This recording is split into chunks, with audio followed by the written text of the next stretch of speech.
व्यक्ति से दूसरे व्यक्ति के बीच में तथा एक समुदाय से दूसरे समुदाय के बीच में स्वार्थ, भाईचारा और सहयोग में कमी नजर आ रही है। यानी सभी स्तरों में गिरता जा रहा है, चाहे परिवार में हो या अंतर्राष्ट्रीय लेवल पर हो। तो इसका कारण क्या है? सबसे पहले हमें इस कॉर्पोरेट व्यवस्था के बुनियादी सिद्धांत को समझना होगा, जो सही और गलत का निर्णय लेने के लिए आमतौर पर एक तीन तरफा गलत मापदंड यानी क्राइटेरिया, सत्ता, धन और ताकत, जो कॉर्पोरेट उद्देश्य के तीन मुख्य आयाम है, उसको अपनाता है। इसके कारण लोग अपनी जिंदगी का उद्देश्य ज्यादा से ज्यादा जायज या नाजायज तरीके से धन बटोरना तथा सत्ता पाने को ही समझते हैं। इस सेल्फिश मानसिकता ने लोगों को व्यक्तिवादी बना दिया है, यानी ह्यूमन को बायोसोशल रहने ही नहीं दिया। इस कॉर्पोरेट सिस्टम ने बायो तो है, लेकिन सोशल के गुण की कमी है।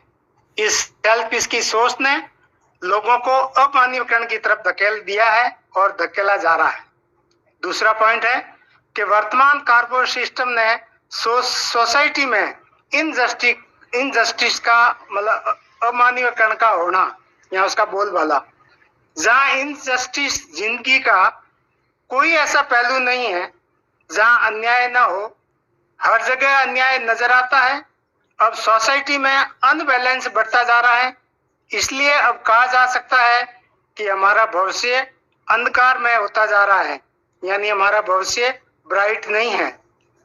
यदि मानव समुदाय सोसाइटी को ठीक करना चाहता है तो उसका मानदंड यानी पैरामीटर ठीक रखना पड़ेगा तथा लोगों को मोटिवेशन करना पड़ेगा, कॉन्शियस बनाना पड़ेगा और जन जागृति, जन चेतना और जन करना पड़ेगा, तर्कसंगत बनाना पड़ेगा और सही विचारधारा यानी दृष्टिकोण रखना जरूरी है। तीसरा है, इस सेल्फिश की सोच ने पर्यावरणीय संसाधन और मानवीय संसाधनों को बर्बादी के कगार पर ला खड़ा किया है। आज जो वायुमंडल में ग्रीन हाउस गैसों का जो लेवल है वो बहुत ज्यादा बढ़ गया है, जिसके कारण क्लाइमेट चेंज तेजी से हो रहा है। जैसे CO2 का लेवल 2025 में 427.09 ppm हो गया, जो 1750 के अंदर 280 ppm था। अब लोगों में संवेदना ही नहीं बची।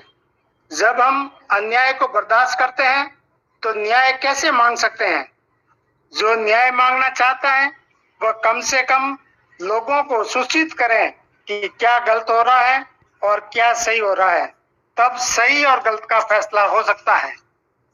तो क्या दुनिया के इतिहास में पहले भी ऐसा था? मानव जाति के उद्भव से देखें तो मानव जाति अंतर्निर्भर और अंतरक्रिया की 4 सामाजिक अवस्थाओं यानी स्टेट से गण, कबीला, कृषिकारी व्यवस्था से राष्ट्र से गुजरी, जिसमें अपनी अपनी व्यवस्था में मानव जाति ने एक तीनों यानी सौहार्द, भाईचारा, सहयोग के द्वारा ही अपना कर्मिक विकास किया तथा सामाजिक संरचना यानी विचारधारा, राजनीतिक, आर्थिक और सांस्कृतिक को अपने अपने युग के मुताबिक विकसित किया। अब 5वें युग में प्रवेश कर रहे हैं, जिसे ग्लोबलाइजेशन या वैश्वीकरण का दौर कहते हैं, जिसमें संपूर्ण मानव जाति एक सामाजिक इकाई बन गई है। ये देशों की अंतर्निर्भरता व अंतर संबंध दुनिया कहलाती है। मानव द्वारा नया हासिल किया गया वैज्ञानिक और तकनीकी ज्ञान यानी अंतरिक्ष, सूचना तंत्र, इंटरनेट, अंतरिक्ष उपग्रह, कंप्यूटर्स, रोबोट्स और AI इत्यादि के कारण स्थानीय बाधाओं को हटाते हुए मानव जाति को विश्व स्तर पर प्रकाश की गति से तेज कम्युनिकेशन करने तथा ध्वनि से तेज गति से व्यक्तिगत संपर्क करने एवं भौतिक चीजों का विनिमय करने के योग्य बनाया है। जब आज की पूरी दुनिया एक इकाई बन गई है तो इसका सौहार्द, भाईचारा, सहयोग भी एक विश्व स्तर का होना चाहिए। यानी पूरी दुनिया के मानव समुदाय को सुरक्षित और जिंदा रहना है तो पूरी दुनिया के लोगों को सामूहिक मिलकर के निर्णय लेकर कार्यनीति बनानी पड़ेगी कि विश्व में भाईचारा व सहयोग कैसे बढ़े। यानी जब तक विश्व में शांति नहीं होगी तब तक इस मानव जाति के सामने अस्तित्व का यानी जीवन मरण का संकट मंडराता रहेगा, क्योंकि अमेरिका तथा सुरक्षा परिषद के 5 वीटो आधारित महाशक्तियों की प्रभुत्व का नीति है जो संयुक्त राष्ट्र को विश्व शांति और विश्व विकास के जनवादी केंद्र में तब्दील नहीं होने देते। यूएनओ में वीटो अधिकार की तरह ही IMF, विश्व बैंक इत्यादि अंतर्राष्ट्रीय संस्थाओं में भी विकसित देशों के विशेष अधिकार हैं। ये संस्थाएं कॉर्पोरेट सेक्टर के हित के अनुसार ही ऋण देती है। इन संस्थाओं के बुनियादी नियमों को बदलने या इन संस्थाओं को जनवादीकरण करने की कोशिश की जानी चाहिए। अगर कोई कहे कि मैं तो केवल राष्ट्रीय हितों को ही ध्यान में रखूंगा या रखते हैं तो उसे टकराव या युद्ध की तैयारी और युद्ध की तैयारी निकलती है, क्योंकि राष्ट्रों के जन्म से ही राष्ट्रीय रक्षा की तैयारी के लिए सेनाओं को खड़ा करना बड़ा कार्य रहा है जो आखिर में कूड़े के ढेर पर ही पहुंचते हैं। आज के वैश्वीकरण के युग में जरूरी है कि राष्ट्रवाद के चक्कर में न फंसे और न ही दूसरों को फंसाए रखे। वैश्वीकरण का तकाजा है कि विश्व शांति की दिशा पर अमल करे। शांति के अमल के लिए जरूरी है कि दुनिया के सभी देशों विवादित मसलों को बातचीत और शांतिपूर्ण तरीके अपनाकर समाधान निकाले। बातचीत नहीं, ये महाशक्तिवाद का एजेंडा है। आज के युग में दुश्मन भी वार्ता करते हैं। आज की अंतर्निर्भर राष्ट्रों की दुनिया में शांति की राजनीति का मुख्य एजेंडा बन गया है। यानी विश्व शांति के कार्यक्रम के बगैर विकास की धारणा काम नहीं कर सकती। आज जब दुनिया एक हो रही है तो हमें दुनिया के सामने विकल्प देने वाला एजेंडा पेश करना चाहिए।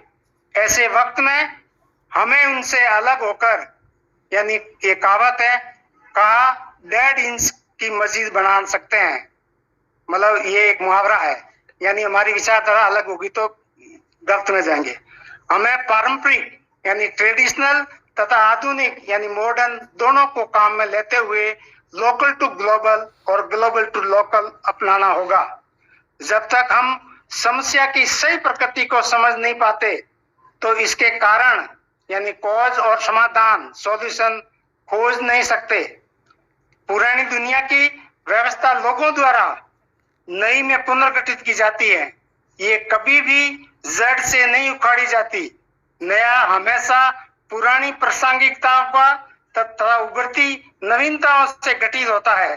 न्याय का उभरना और पुराने का समाप्त होना पल दर पल होता रहता है।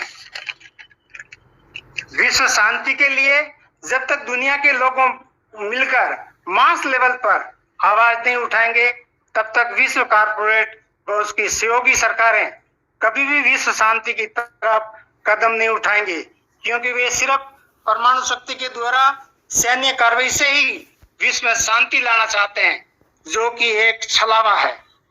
विश्व शांति के लिए निम्न कदम भी उठाए जा सकते हैं।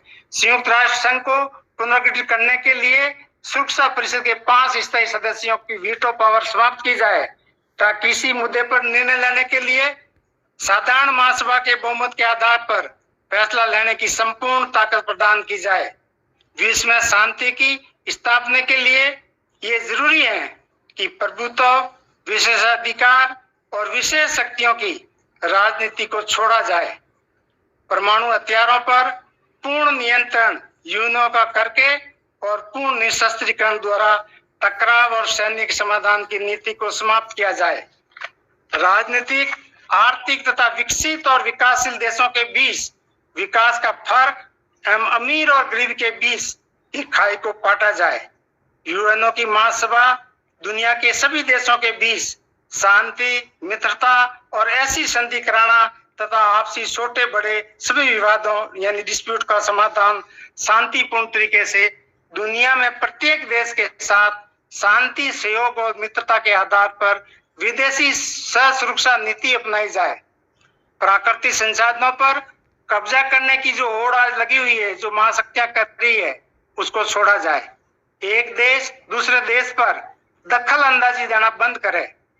ये कुछ पॉइंट थे। और एक जैसे अंतर्राष्ट्रीय विश्व शांति हर एक साल जो 21 सितंबर को मनाई जाती है, तो उसने भी इस बार जो मनाई जाएगी उसका जो लक्ष्य है कि सस्टेनेबल डेवलपमेंट गोल जो है कि उसमें विश्व शांति को बढ़ावा देना, संघर्ष को समाप्त करना और वैश्विक सहयोग को बढ़ावा देना, ये उसके 3 पॉइंट थे। धन्यवाद।